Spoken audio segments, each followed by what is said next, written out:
If you are of a certain vintage, say in your 30s or older, you likely received subtle but clear messages in your schooling that look something like this. You go to school, you think a lot, think a lot, think a lot. At some point, randomly, it might be before lunch, it might be right before the end of your day. You then scurry over, change into some sort of uncomfortable outfit, and do a bit of physical education or gym class, get changed back, and then you go think some more, and then there you go. That's your school day. So essentially, school strongly valued your mind and then said, oh yeah, your body, suppose it should probably get some movement too. And if you're listening to this and you're a scientist or an engineer, well, this has probably worked out in some extent pretty well for us, right? We use our minds all the time. Most of us have a job that may have some small physical aspect or almost no physical aspect if you have, say, a desk job. But day in, day out, the thing that we are rewarded for, the thing that we receive promotions on, degrees for, etc., is our mind.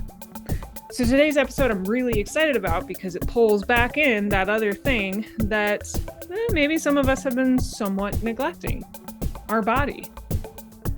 And really, when was the last time you actually tuned into your body? Was it this morning? Did you do a little meditation practice, a little body scan, see what was going on? Did you tune in sometime last week? Have you not thought about your body really except for when it's kind of hurting or aching or cramping somewhere and you're sort of like, ugh, body, come on, get it together. If you tune in right now, what are you feeling? Let's do that real fast, right? Let's tune into our head. We're feeling a little tension between the brows. We're feeling a little tightness in the jaw. What about our scalp? Is there any areas of itchiness or irritation? What about if we tune into our stomach? Are we holding our stomach in tightly, self-consciously? Is it calm and relaxed? Are we breathing?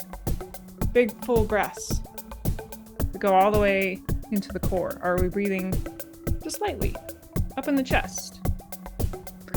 So my guest today, Tami Schweber, is a somatics coach, and she is such a gracious expert on the topic.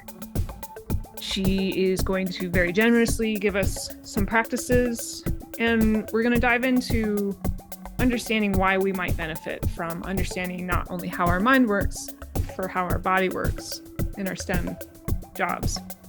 And I'm really, really excited to have her on STEM Identity because this is digging into what I'm most excited about this podcast, this really, the stuff they didn't teach us type of work.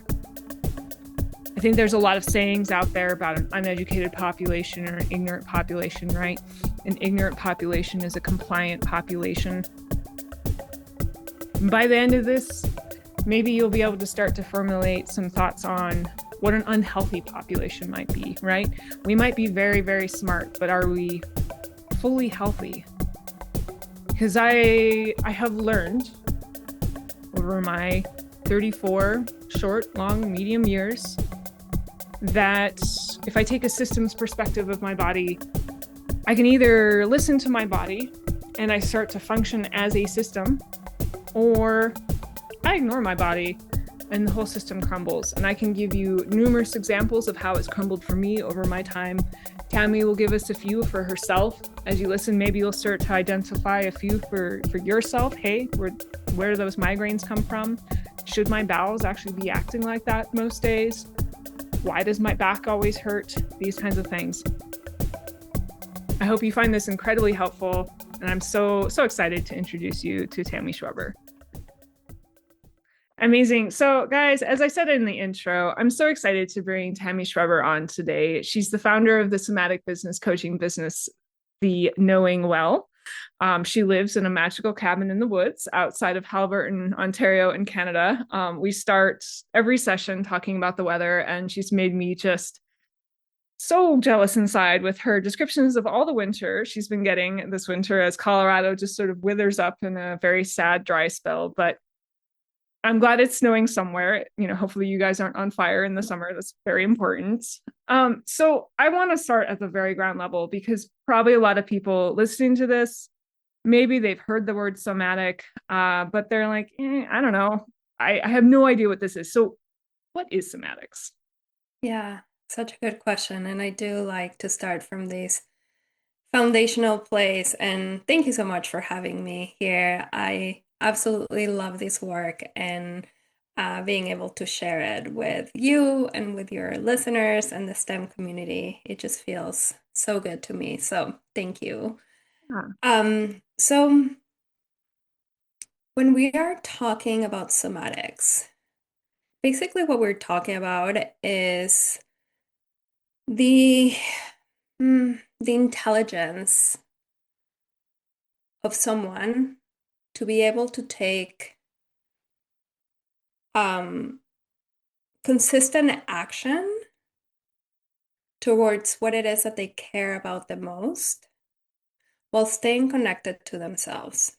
So when we think about the word somatics, um, it comes from the Greek word soma.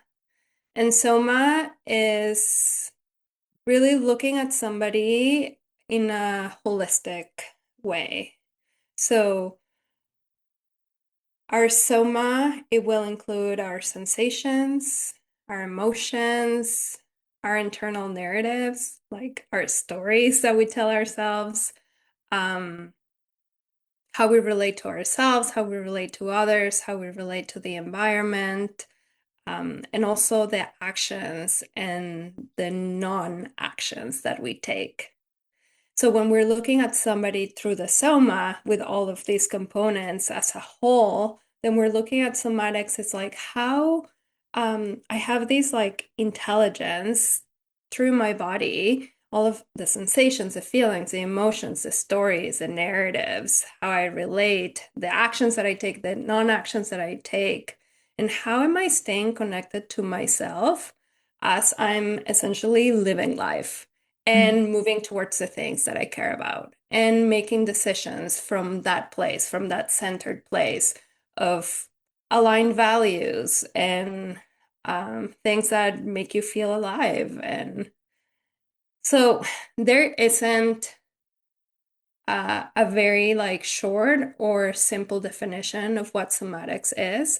And honestly, if you ask me tomorrow, it'll be it'll be a variation of these, Yeah, essentially. I think that's how I interact with systems engineering, to be honest. I have to actually look at my notes and figure out when we started working together, but I'm fairly certain we started before I took on this position as a systems engineering professor. And my definition of systems engineering changes by the day, by the hour. And something that I actually quite liked that you pulled out of the somatic definition is this holistic view of yourself. And I think Mhm. that's also a little bit what systems engineering does. It tries to take that bigger holistic picture of things. I know there's some criticisms in the systems engineering field about holism and whatever. I haven't quite dived into that. So I'm not quite following that argument, but that's all right. Um, but there's actually a whole branch of systems engineering that's on, like, they call it human factors or human interactions. And I don't know a ton about that branch, but I'm actually quite curious. And I'm going to just throw it out as a bit of a challenge to the systems engineers listening to this. In your human interactions work, are you getting down to this level of the body, or are you just kind of like, people are these little boxes that are still walking around? Mhm. How could you start to niche down into understanding at this very fundamental level? So I think that's a great description and a really helpful start. So another kind of related question is that I know that, if you look at, say, meditation or mindfulness, there's all these different kinds of modalities. Is that the same in somatics? In somatics, uh we're going a level, like a deeper level where we're actually making space and pausing and slowing down to actually listen to what's happening in the body. Because there's always something happening in their body. Like even when we're still and when we think that there's like stillness, there's still movement in stillness. Our heart is beating, the blood is rushing to our veins. there's always something happening, like our breath, right? There's movement of our diaphragm. There's always movement happening within our body. So there's this aliveness within our body. And mindfulness, it's that, or like meditation and mindfulness, it's what I would say it's like, if we think of it as an elevator going down and you're going deeper into the body, mindfulness and meditation is taking to a place where you're like quiet enough to listen. Mm, And then with somatics, and when we tap into the body, we are listening and then we are working with what it is that we're listening. So, um, as part of the work that I do, and I always say, like, there's three pillars that I'm really focusing on when I'm working with my clients. And I'll name the three, but the reason why I'm bringing this up is the body awareness piece. But the three pillars that we're working on is stress resilience, body awareness, and building agency and choice. So that body awareness is us reconnecting with our body.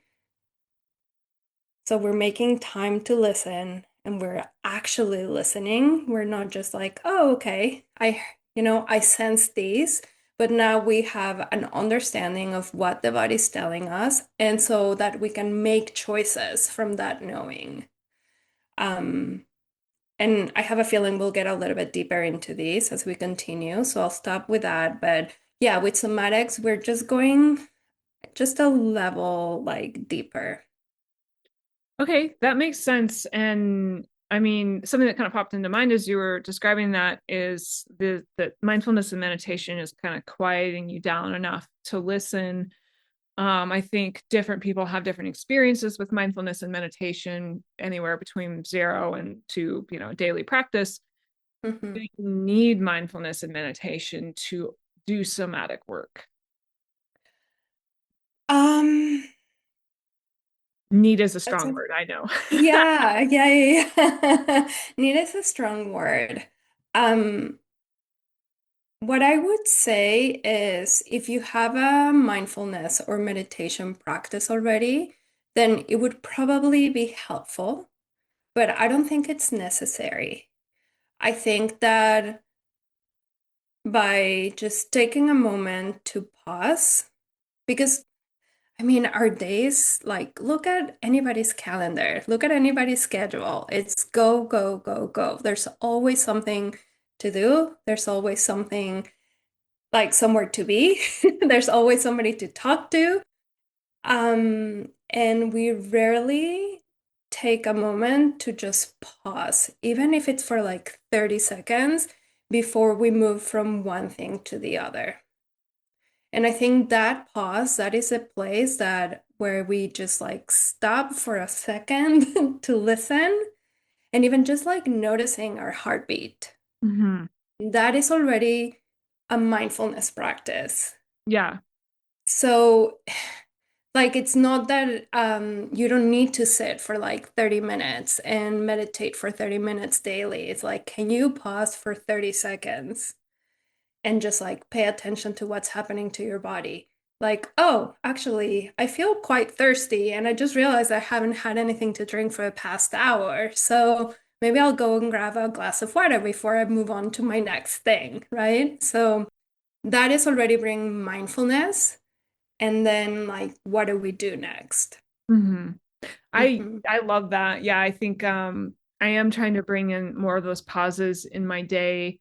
When we work together, you give me usually one, maybe a couple practices per session, and some of them are stickier than others. And by that I mean some of them it's a little bit more compelling for me to bring it into my daily life.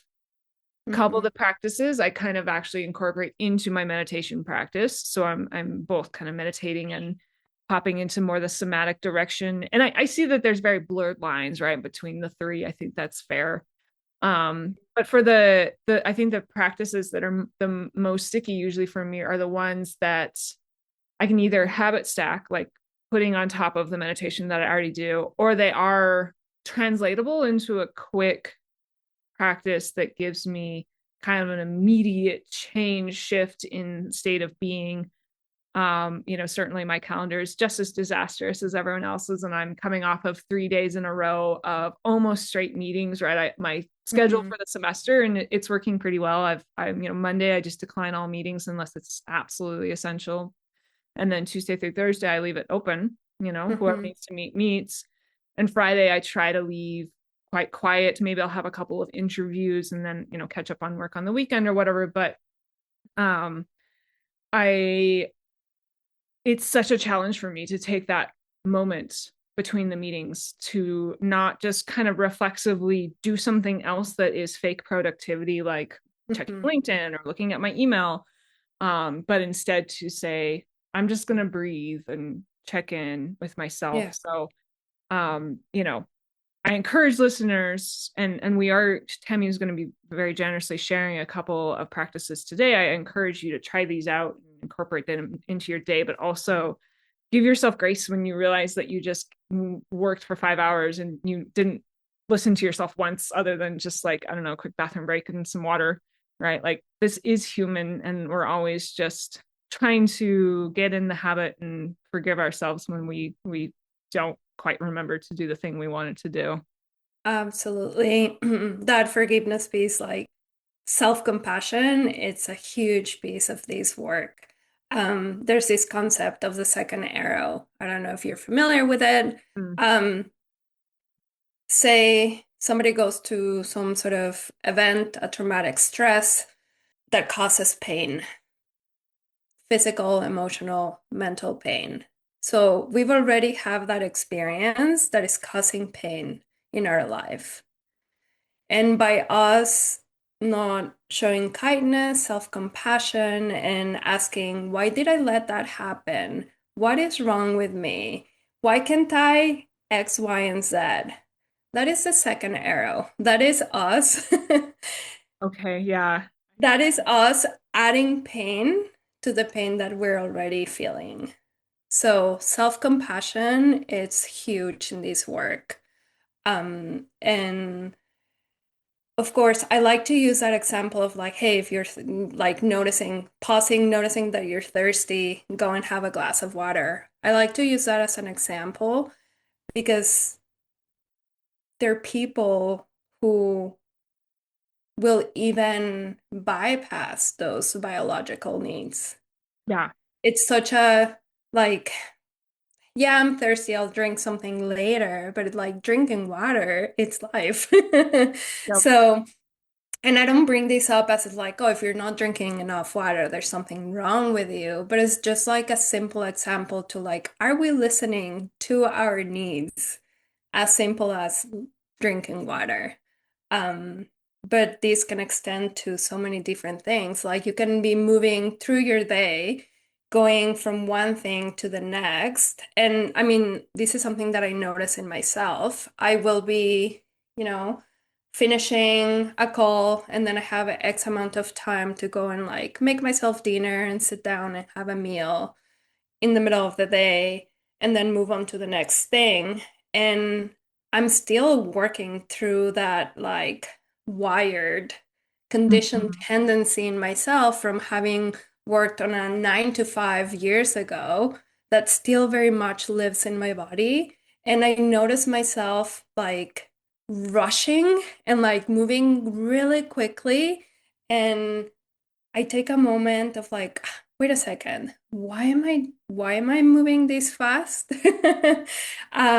When there's really like no need to move this fast, like and I tend to be really clumsy in like my personal life. I'm always bumping into things, and I think that is related to that. It's just like me moving really quickly without like that pause and like noticing what it is that I'm doing. And I mean, this is just like how it shows up in my life when I'm feeling like when I kind of get overtaken by that like really ingrained tendency of go, go, go, go.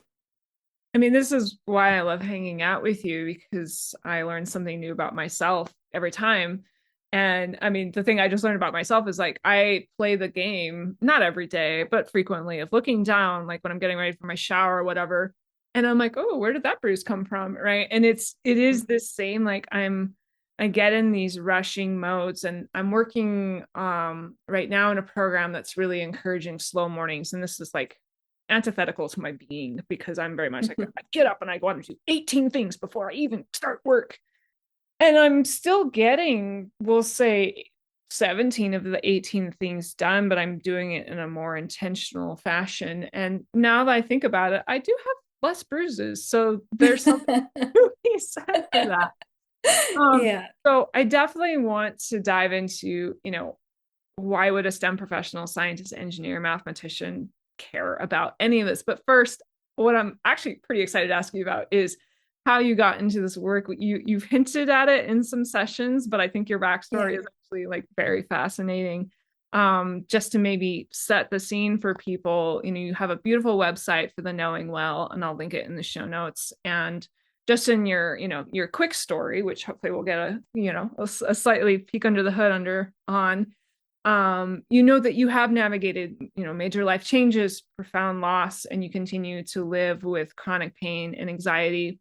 And I think a lot of people listening can relate to one or many of those things. I mean, even just the academic culture for people listening who have gone through, say, the PhD, postdoc type things, like the culture right now in science and engineering is that if you, quote, want to succeed, you should be moving from each position. Mhm. So advice that I absolutely hate, but is still given to this day is, if you want to become a professor or whatever it is, you need to do your PhD somewhere and then your postdoc somewhere else. So that's, moves. People don't necessarily think of it as traumatic, but moving can be traumatic. Probably lost family members. I don't have chronic pain, which I'm very grateful for, but I have a few chronic, like irritable bowel syndrome type things that flare up at times. Mhm. Bit of anxiety, not to the clinical level, but I definitely trend in that direction. So a ton of, wind up to how did you come to where you are now? I was very calm, Yeah. just a person whose energy I want to be around as much as I can. Thank you. I appreciate you saying that. I am not always this calm.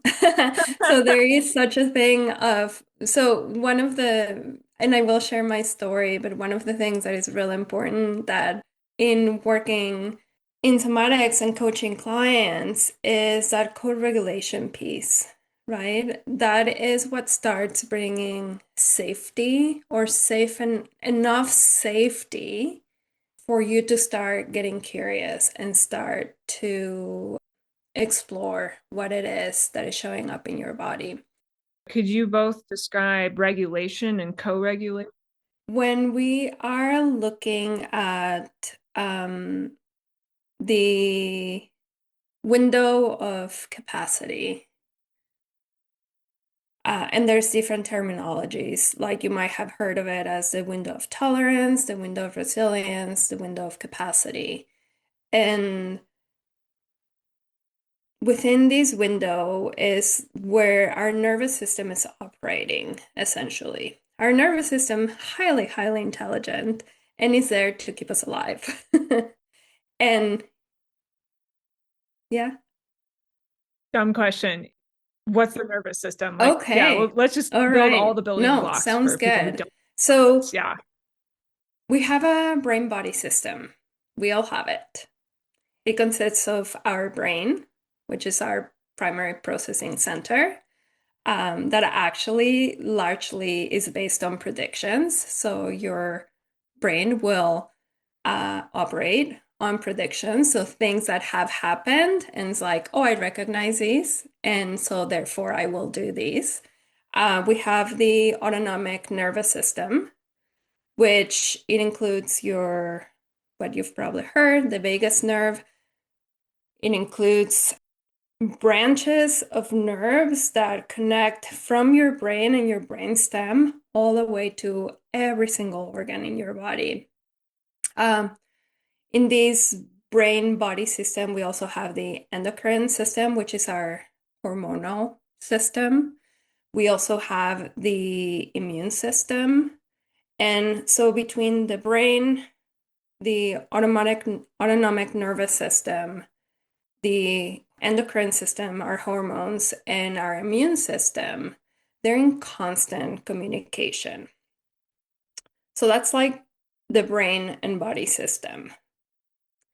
Within that I named the autonomic nervous system, the reason why it's autonomic is that it's something that is wired and that we don't control.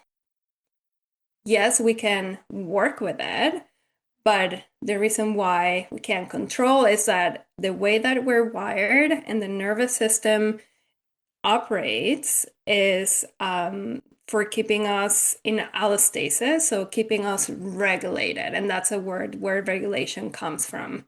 So it's trying to keep us alive. And so it will determine certain uh, hormone release, the way our immune system will operate.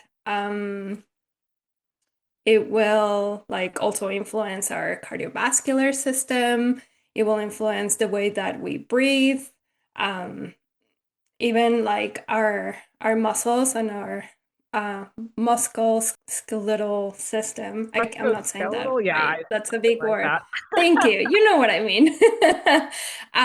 Like the way that we hold our body, our Yeah. posture, it's also will like affect the nervous system, and the nervous system will also affect how we hold the body.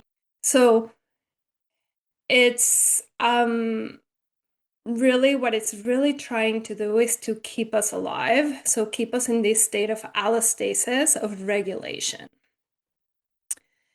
And if we think of a wave, there's ups and downs.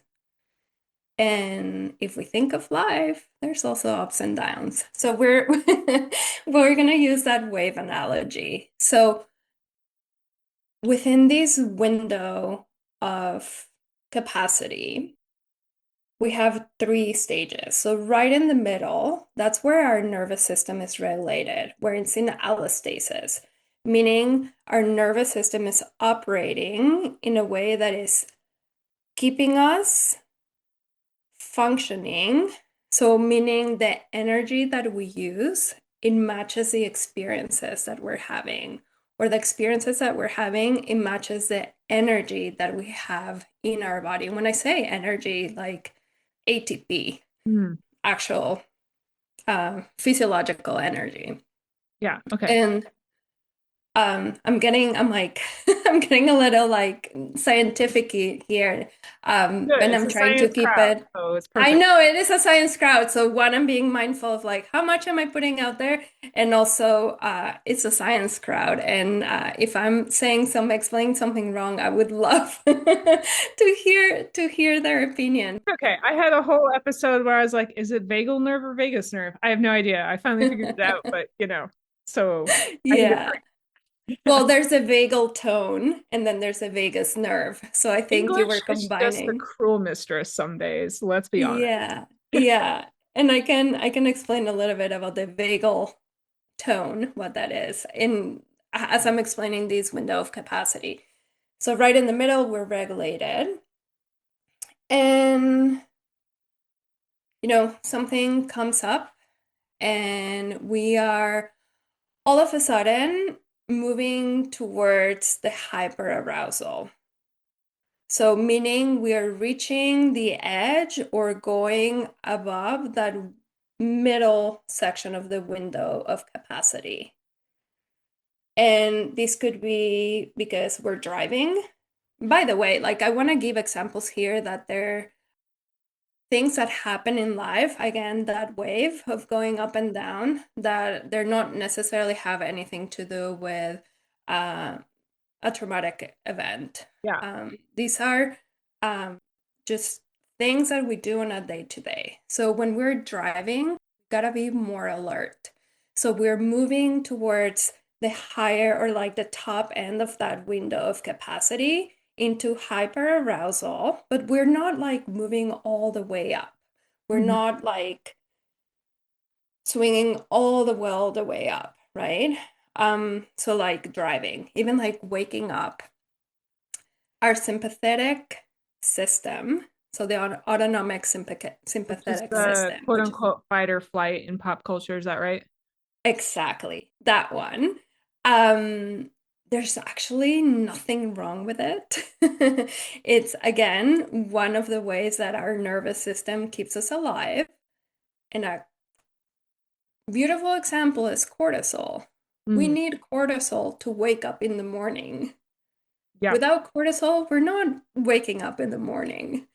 So, as we're waking up and we have that cortisol spike, that's us like our autonomic sympathetic system is working with our endocrine system to release that cortisol to wake us up. Yeah, and I quite like waking up, so I'm a big fan. You taught me Right? this, right? That, I think fight or flight sort of does the system a disservice. It's more, Yeah. I think maybe what you're getting to is all around regulation and not living in one state or the other state all the time. Exactly. Our aim for our nervous system is to be flexible. Hmm. So I sometimes have an issue with like, oh, like let's hack our system to be regulated all the time. Like that window of capacity, that window of regulation, it is, yes, we want to be within it, like in that middle part where we are present, where we are feeling stable. That's a place where we're able to make choices and make decisions that are aligned with our values. Sure, we want to be there ideally as much as possible, but can we be there all the time? No. Right? That's where the self-compassion piece comes. Yeah. And I And would say, so, maybe on the more, again, with this more positive light of, yes, we want to wake up in the morning and be able to drive a car for people who have cars. For me, I'm currently in a bit of a more hyper arousal state because I'm interviewing, I'm very engaged, I'm listening, I'm making exactly. connections, I'm trying to make this flow well and be interesting. And I love this. It feels really good. Yeah, Giving talks, public talks, right? I'm not gonna get up there and just be like, hello everyone, I'm very regulated right now, and here's my science. No, like people are just gonna zone out because that's not very engaging. So I think kind of tying this back to science and engineering, there's times where being a little bit more up is actually, a very positive thing. Um, you're absolutely. probably getting to this, but I'm going to jump the gun. So if there's Yeah. hyper arousal more on the top of the wave, presumably there's states kind of on the lower end of the wave, hypo Yeah, arousal. so with hypoarousal, that's where we are in the dorsal vagal response. And the dorsal vagal, that is part of our parasympathetic nervous system. And the dorsal vagal response is the one that it's because the parasympathetic system also very popular of the rest and digest. The dorsal vagal system is the one that it may be more associated with like numbness, disassociation, fogginess, um, and that is something that we need when we want to go to sleep. So we go into hyperarousal as we're getting ready to go to sleep again. So this is a natural, a biological human need. And that's when we are engaging that hyperarousal dorsal vagal response of the nervous system. So the thing is, again, we were talking about the waves of life, Yeah, things happen, and certain events in our life, and it doesn't need to be a big T or even a small T. Sometimes it's an yeah. email that will induce anxiety. Oh, by big T, little T, you mean big trauma, big little trauma. Yeah, Yeah, yeah, exactly. Big trauma. Yeah, little trauma. Thank you for no problem. yeah. So say you receive an email that maybe it's not what you were expecting to read, and that immediately takes you into anxiety, Mhm. into overwhelm, into anger.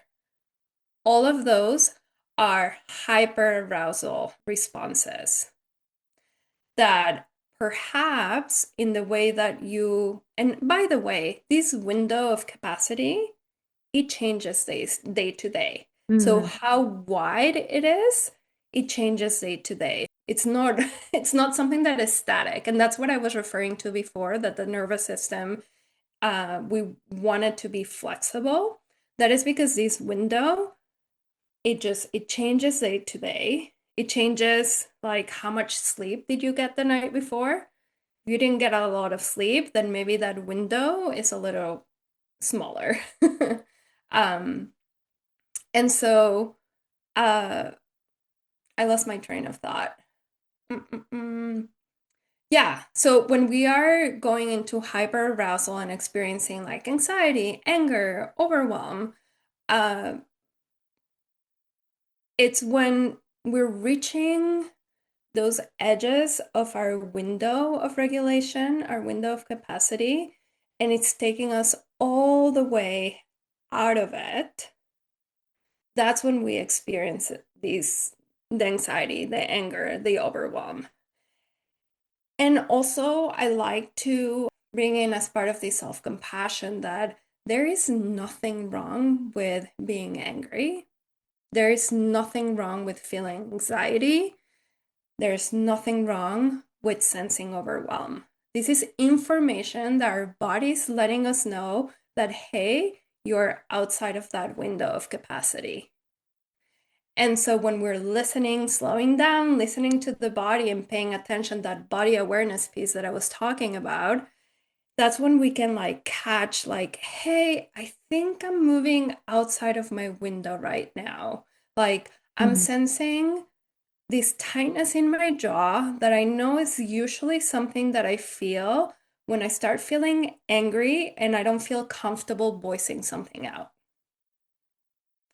Yeah. So by us knowing these little pieces of like this body awareness, it starts giving us the information that we need to notice when we're getting out of that window of capacity, have that self-compassion piece and be like, okay, what can I do for myself right now?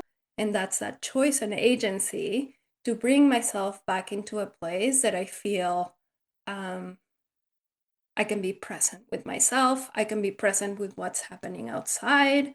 I can be present with other people.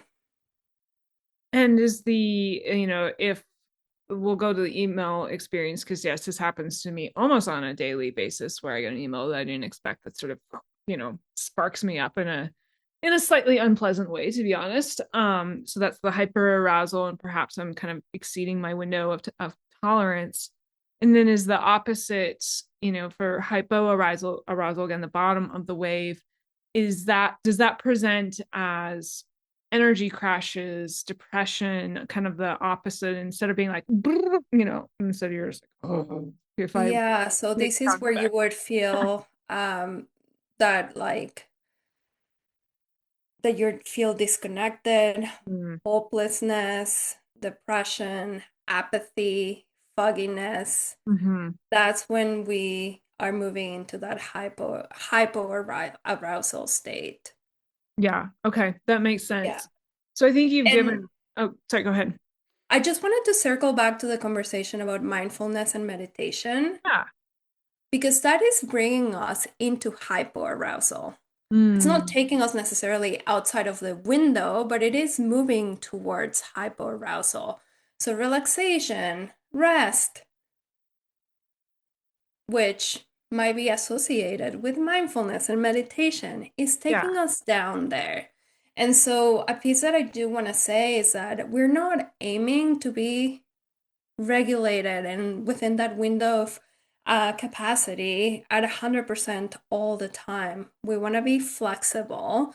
And so sometimes meditation or, yeah, like say yoga nidra or a calming meditation, when you're feeling angry or anxious might not be the best thing to do at that moment because what's happening in your body as you're engaging that hyper arousal, moving into the sympathetic nervous system, your body is releasing energy. Again, we're talking about that ATP that Hmm. needs to be mobilized. So this is how, our stress response. And when I say stress, just like It's not necessarily like a stress event. Like also waking up in the morning, that's a stress that Yeah. is happening in the body. So every time that there's an engagement of stress, our body releases energy for us to mobilize. There's an activation that is happening. And so for us to be like, hey, I'm feeling anxious and angry all the time, so I'm just going to meditate, that might not necessarily be the thing that we need in the moment.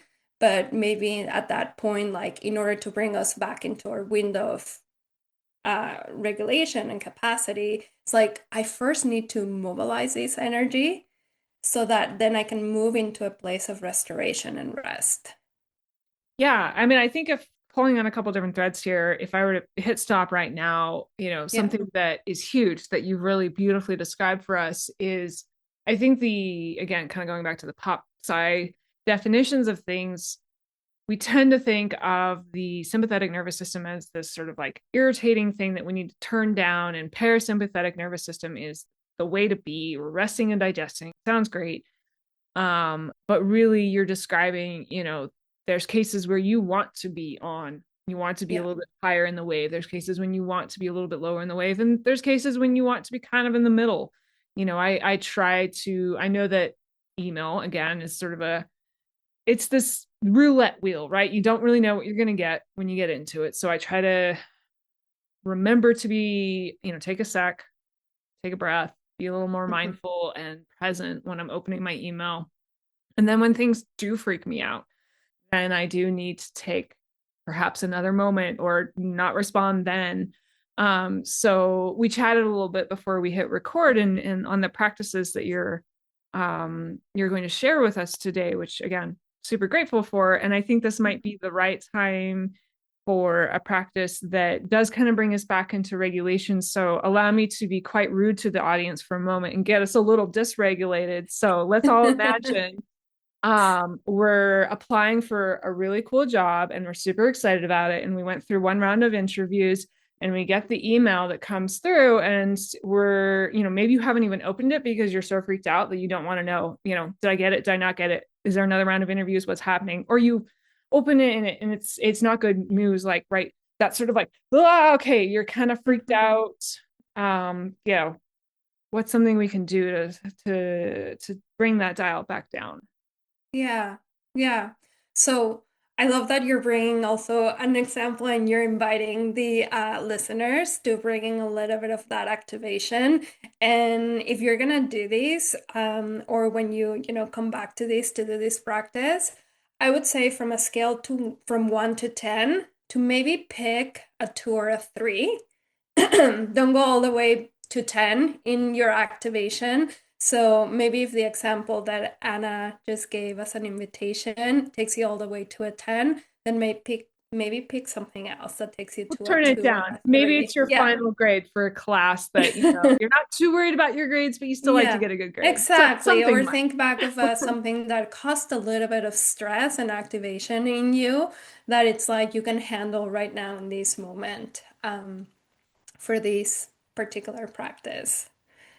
So this practice, it's an exteroception practice. So it's engaging our 5 outer facing senses that includes uh, taste, touch, sight, sound, and smell. And for this practice, we are going to be engaging with sight, with sound, and um, touch too, because we're gonna sense of like how our body is feeling in where we are in this moment. So there's gonna be sight, sound, and touch. But if you need to modify this practice, of course, if you want to bring in the sense of smell or the sense of taste, that is something that you can do as well. And so when we are dysregulated, again, we're either, hyper aroused or hypo aroused. And actually, this exteroception practice is beautiful for either or. So when we're dysregulated, we're basically losing connection with our environment. of course, we're losing connection with ourselves, and we may be losing connection with other people as well. So this practice, it's going to help us to reconnect to both our environment and to other people and to ourselves. So I'm gonna guide you, Anna, if that feels okay. And also, I was thinking, I'm like, how can I bring in a practice that it's okay, like they don't need to see me? So I think this Yeah, one is yeah. gonna be a good one. So just go ahead and just notice where you're sitting in this moment. Um, and for this practice, you can keep your eyes open if that feels okay, because we are going to be using sight as a sense. And just kind of noticing your sits bones, making contact with the surface in which you're sitting. And sometimes it helps just to wiggle or rock side to side, just to notice that point of contact and just bringing your awareness there and just noticing, if it's a chair or your bed or the sofa or the floor, just noticing how it's making contact with your sits bones. And I'm going to invite you to pick one point that is in front of you. So if you are facing the screen, you might want to shift a little bit. So the screen is not the thing that you're staring at. Perfect. So yeah, just pick one point in front of you. And I'm going to invite you to soften your gaze. So still keeping your focus. Your eyes are still connected to the one point in front of you. And the invitation is to soften that gaze. So allowing the muscles around your eyes to begin to let go just a little bit. We spend a lot of time staring at screens, and our muscles around our eyes get tired. So this is an opportunity to just let go a little bit. And I'll just explain a little bit more of the practice as you continue just focusing on this point in front of you. And we're going to be moving our head and our neck. And we're going to be paying attention to the information that is around us. And as we're doing this, we're bringing our social engagement system online. So when I say social engagement system, like how do we engage? We usually engage with our face, so with our eyes, with our mouth, where we're smiling or not smiling, with the tone of our voice. So this is a social engagement system. So when we're moving our head and our neck and paying attention to the information that is around us, we're engaging these.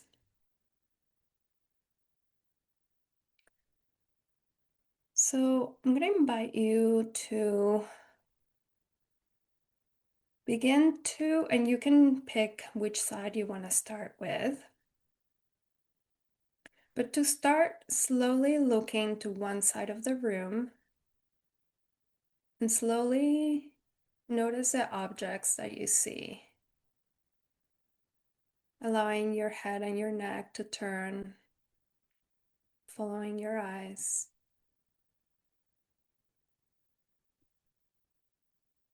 And see if you can slow down where your eyes are looking and really notice what it is that you see. And even if it's something that you've seen hundreds of times, imagine that you are seeing them for the first time. And you can return back to that center point.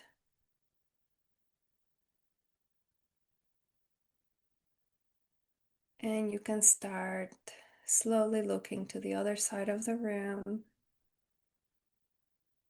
noticing the objects that you see, allowing your head and your neck to turn. Again, imagining that you're seeing, or what it is that you're seeing for the first time. And returning back to center. And focusing on that center point again. And continue to focus towards this middle point. And bringing your attention back to your sits bones as you continue to focus on this point in front of you. See if you can also bring attention back to your sits bones. So we're noticing something in our environment, and we're noticing something of our connection to our environment. So again, I'm going to invite you to slowly turn to one side of the room, and this time whisper to yourself, kind of mentally whisper to yourself what it is that you see.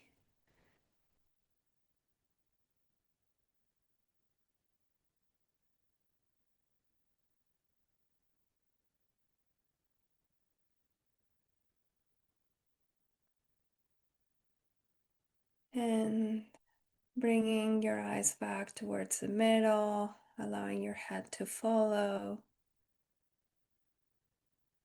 And then going to the other side, again, slowly allowing your eyes to take in what's in the room and mentally whispering what it is that you see.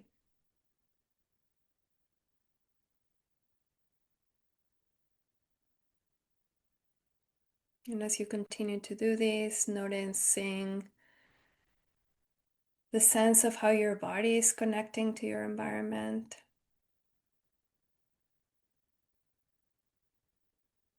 And can you notice what parts of your body are connecting to the surface in which you're on?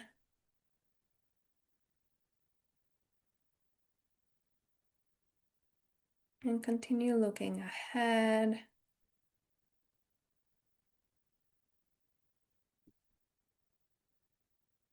And this time we're going to bring sound. So continue focusing that point in front of you and see if you can identify a sound that is immediately in your space or one that might be far, maybe in another room.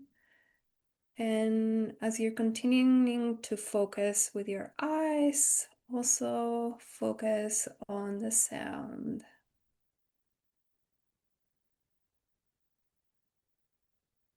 And continuing that connection with the sound, again, you can slowly turn your head to one side with your eyes following, maintaining that connection to the sound.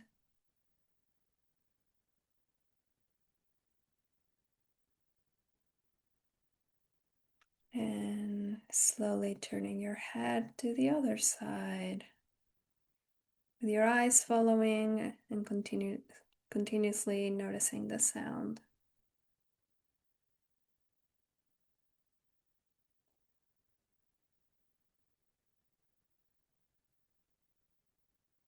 And slowly returning to the center.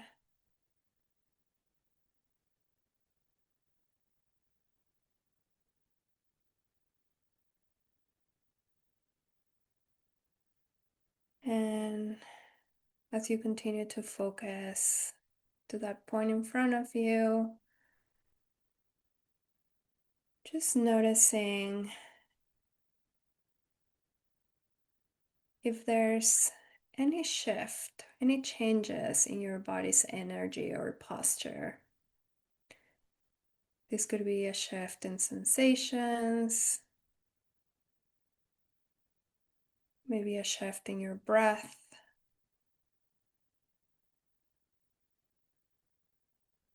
And whatever it is that you're noticing and sensing is perfect. There's no or right, wrong or right here. We're just noticing it. Yeah, whenever you're ready, just take a moment to move your body in whichever way it feels natural and comfortable.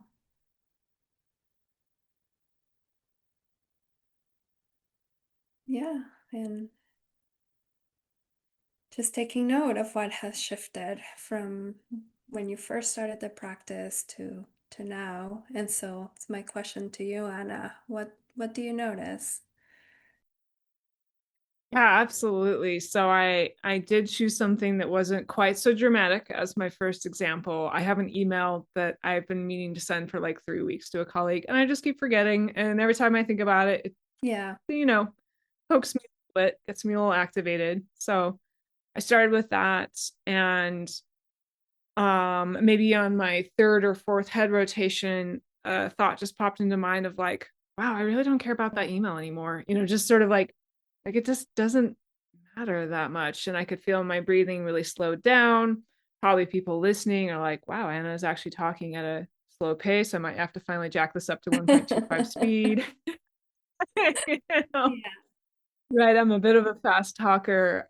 So and this happens every time we're in session, right? Where not every time. Sometimes I come in with sort of opposite energy of exhaustion and you help me restore a Hmm. little.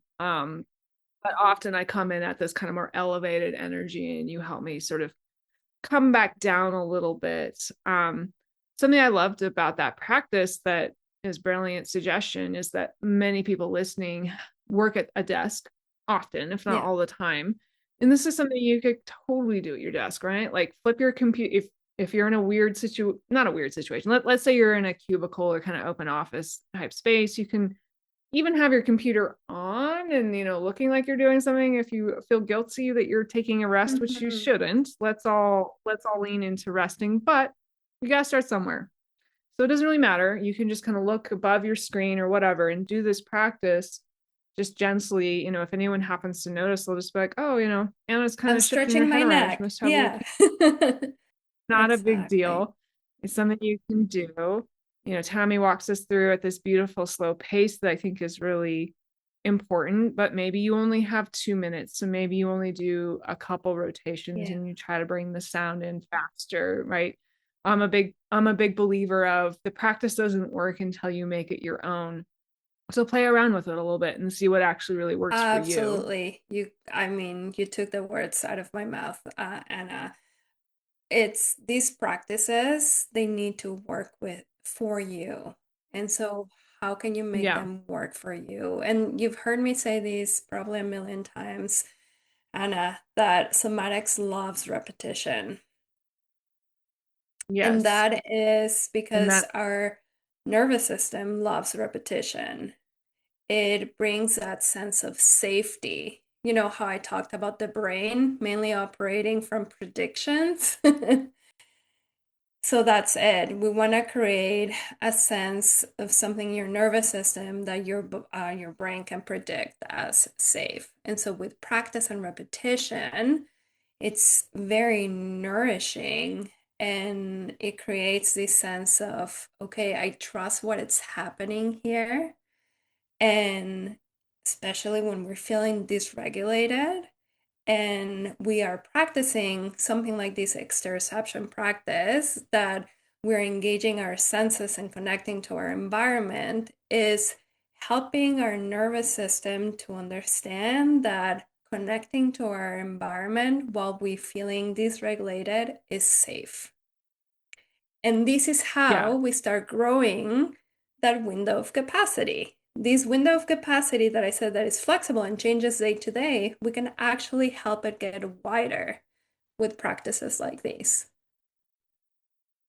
Yeah. Yeah, I mean, going right back to the email, we shouldn't have to get stressed out every time we open our email inbox. We shouldn't have to repeat these kind of more dysregulated states all the time. We're already repeating them Yeah. without realizing it, right? Like it's a habit without realizing it. So what I think you're bringing to the table for the listeners to consider is what if we consciously change some of those habits and reactions? And what if we expand our window of tolerance? How much better can it get, right? Work should Hmm. be fun, even for art scientists and engineers, right? Everybody should have a fun time doing work. But there's plenty of things that we're not necessarily conscious of that kind of keep it very Hmm. challenging to reach that point. So this segues really nicely. I know we're, running a little over time, but you generously said you didn't have a limit. And I think there's just a few more really cool things I want to get into. Um, I would love for you to talk a little bit about your Yeah. practice. I know you have some new things coming up that I'm excited to hear about. We did forget because you did such an awesome, beautiful job describing the wave and the system.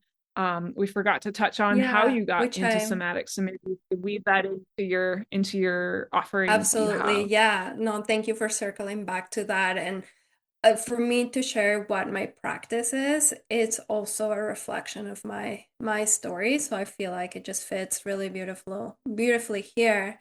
So, I'm somebody who lives with chronic pain, and is something that comes and goes. It flares up, and it's something that I'm not able to predict. So for me, Mm, my own practices of, the repetition of the practices that I know is a very, um, I see it as a vital part for me to function and do the things that I care about. So going back to like, what are the things that I really care about? What are the things that make me feel alive? And how can I stay connected to myself and be able to enjoy that? And so my daily practices reflect this work so that I can continue walking towards the things that I care about, and also so that I can hold space for people like you, right? And that's a co-regulation piece. Um, mhm, so yeah, the chronic pain itself, there's no specific root cause that I can pinpoint my finger to, but I do know that it is an accumulation of experiences that I have, and an accumulation of not processing those experiences. And so the work that I do now for myself, it's undoing some of that. And this is how I found somatics. So I'm somebody that has been going to therapy and continues to go to therapy for years. I really see the value of talk therapy. However, for me, it was never enough. And I remember years back, when I was living out on the West Coast, I was seeing a particular therapist, and I remember leaving every single session with the worst headache ever. mm, Every time I would go to therapy, I would leave that room feeling like crap. And now, in retrospect, I probably can think back like I was probably clenching the entire time that I was there. yep. I was talking about things that they were really hard to talk about and that they were really hard to process. And that's where it stopped. All I did was talk about them. And there was this activation happening, and there was no opportunity for me to connect to my body, understand what it is that I was feeling in that moment, and do something about it. And so this is what brought me into somatics of like, okay, I've gone to therapy for years. I feel like I really understand myself. I know where stuff is coming from. I can recite the whole story to you, and yet, why do I still feel like crap? And why am I still dealing with the same things? Why am I still experiencing anxiety? Why am I still so overwhelmed? Why am I still living in my brain and ruminating all the time? Yeah. And getting into my body and allowing myself to sense what my body's telling me, and also allowing myself to experience the emotions and feelings that they were arising in my body. It's what's opening this like whole door of opportunity for me to live the life that I actually want to be living. And so when I discovered this for myself, I just knew that I wanted to work with others and offer this work to anyone and everyone that would be curious about, you know, their body and then understanding themselves a little bit more, and also wanted a different way. And so really like I show up to work every day for that reason. I I'm very cheesy when I say this, but I truly believe in everyone's birthright to follow their heart's desire. I don't think that's cheesy. I think that's just the truth, right? Yeah, and like it's something that I truly, truly believe, and like I feel it in my own heart. And I, yeah, like I want you to walk towards the things that you care about. And I want you to be able to do that while still being connected to yourself, even when life happens, those ups and downs. So Yeah. even as that happens, it's like, how do we stay connected to ourselves so that we can continue walking towards those things that we care about? And so people can work with me on one-on-one sessions, and I also offer really beautiful virtual group experiences, which you, Anna, have had a I'm chance going to this month. experience. Yes, I'm planning. I asked you to send me the email and then I haven't responded to it, but I am going to go this month. So tell us the date and time. I apologize. This won't be out in time. Tell us the March date if you The know it. March one. The Yeah. invite. So I have this monthly group. It's called Return and Reconnect, and we meet on the fourth Thursday of every month. Awesome. So the And next I'll one link in this March. all in the show notes so people can easily find how to get connected. Okay, Yeah. perfect. Yeah. So the one that is happening in March is March 26th. And this is a pay what you can group, because I do believe that finances should not be a block for people to experiencing this work. So the Return and Reconnect is a way that I'm able to give back to the community that way. And we rotate practices. Sometimes we'll be working on resourcing, resilience work, restoration work, body awareness, as well as choice and agency practices. So you'll always get something different. And if you're not able to attend 1 month, there's no like specific sequence. You can just come whenever you're able to. So yeah, they'll happen every month. And then I also have embodying spring coming up on April 17th as well. And this is a beautiful 90-minute practice that you get to really discover what spring feels like in your body. And we get to move, we get to express through writing, through sensing, to drawing or painting. And it's just, yeah, a really, really beautiful, beautiful practice.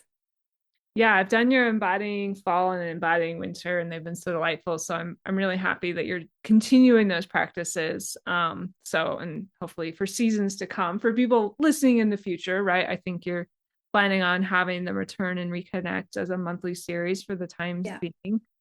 Um, yeah, and maybe just touching on your story, connecting to me a little. I feel similarly where I'm very fortunate that I work with two therapists who have very different modalities and they have a lot, like I'm a tools and frameworks based person, which people listening to the podcast probably have figured out by now. And they do give a lot of tools. Like it's not just talk therapy. Some days I am just like, bleh, here's all the things we got to talk this out. But many days we are working with tools that kind of help move that energy through, move things through. And yet it still wasn't quite enough, even though one therapist is fairly somatically trained and the other one does bring it in occasionally. I still found that there was that missing piece that you were able to fill out. And again, Mhm. people who listen to the podcast know that I talk about like I have a team of people around me that I lean on to make me successful, right? Like I have not gotten to where I am by just sort of white knuckling it. I white knuckled it through my early 20s, and I had horrible IBS every single day, skin problems, you name it. And now I'm like, okay, occasionally something flares up or whatever, but things are so much better because I have actually built a team and I can ask for help, which I know is not a natural thing for many people, but it's so Mm-hmm. valuable when you actually do find, the things that work for you. So maybe trying one of these really low cost options like your return and reconnect, or just doing a one-on-one with you.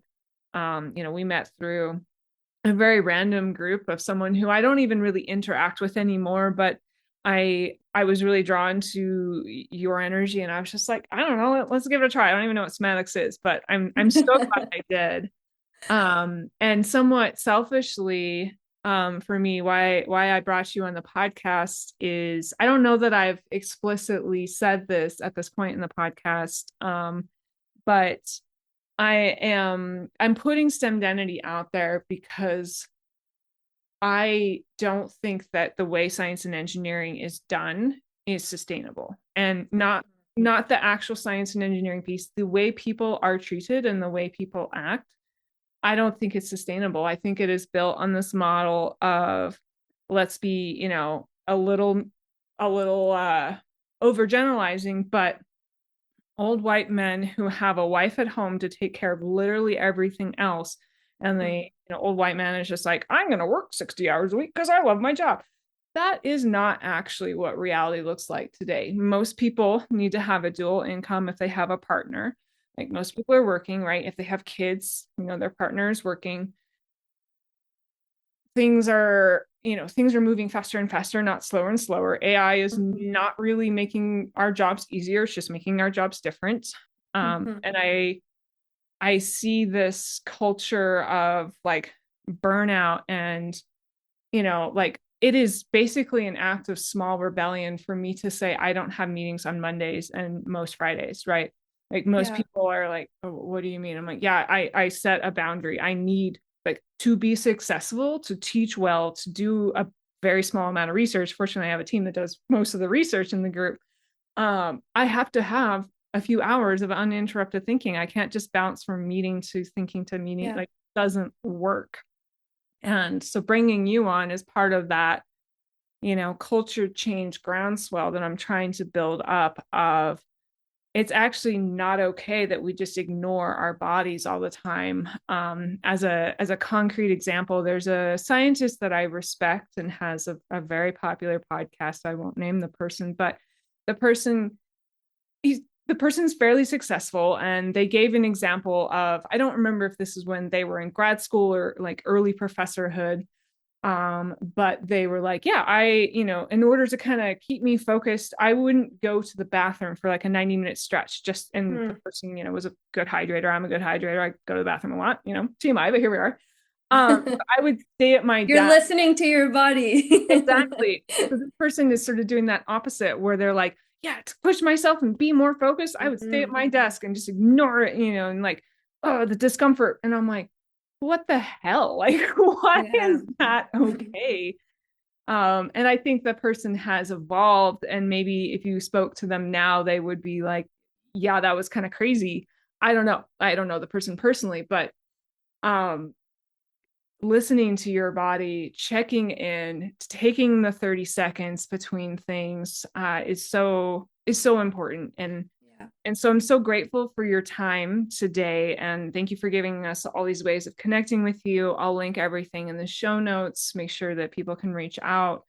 Very selfishly, I'm going to ask if we can end this on a very quick practice that you showed me, maybe our last session or 2 sessions ago.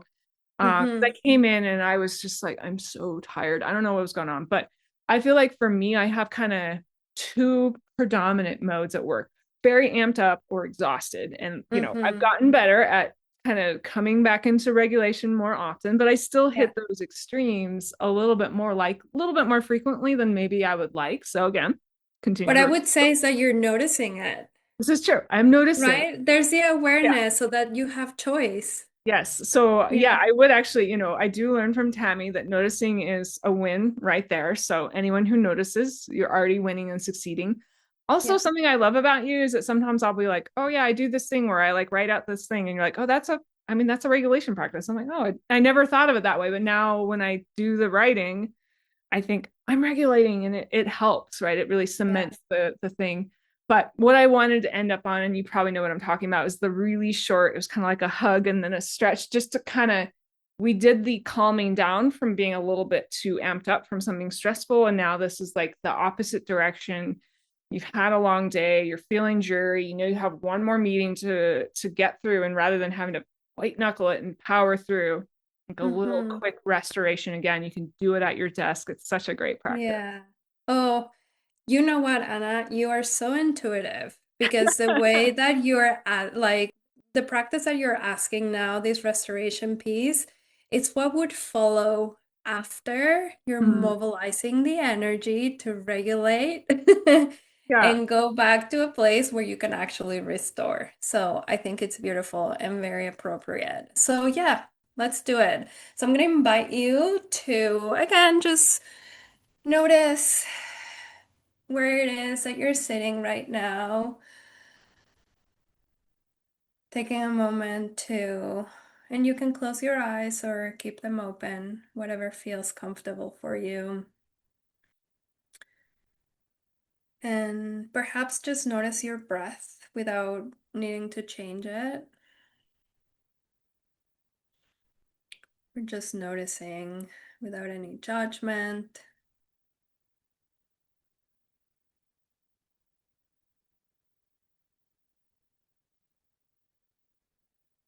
And just taking a moment to hug yourself, to give yourself a nice hug. And slouching forward. So while you're still seated, just shifting your weight forward as you continue to hug yourself. And just really letting yourself be held by this hug.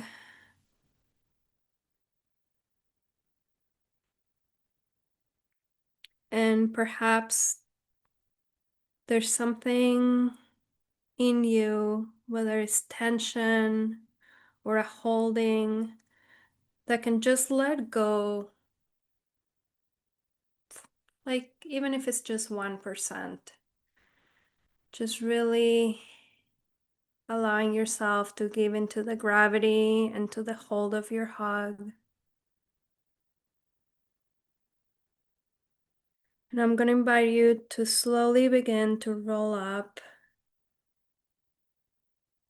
and taking a breath in and expanding your arms side to side.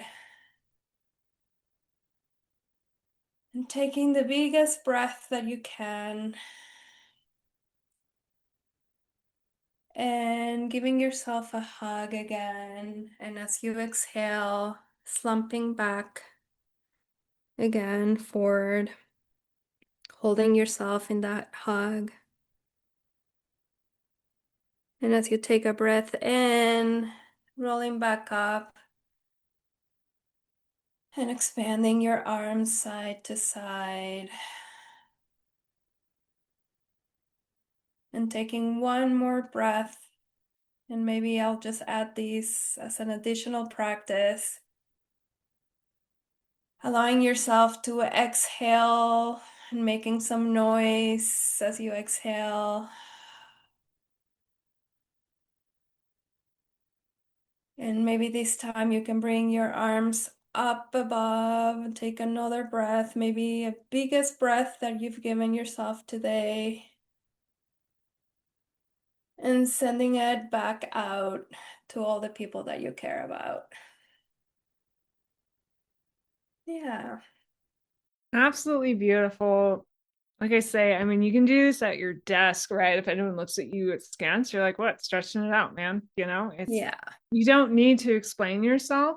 And also, if someone is curious, right, that curiosity could be an invitation. Just say, oh, yeah, this is really helping me feel a little more energized, like Mhm. I try not to I'm going to say the word wrong, so I shouldn't say it, but proselytize. I try not to preach, right, and be like, somatics. But if the invitation is given through curiosity, then I'm extremely excited to just gently share. So Yeah, again, thank you so much for all of your time today and the of course. practices. Hopefully I see some of the people listening on your upcoming group calls, which I am going to try to get to every month because for the time being, my Thursday evenings are free. So why Awesome. wouldn't I? Why wouldn't I? This gorgeous community. So thank you again so much You're on the so welcome. Thank you for having me. You know, our nervous system is not meant to be in isolation, and it's meant to be in community. So I love that you'll be joining those group practices and invite everybody else who feels curious. I love that word. And I think you're releasing an episode today that it's all about curiosity. So yeah.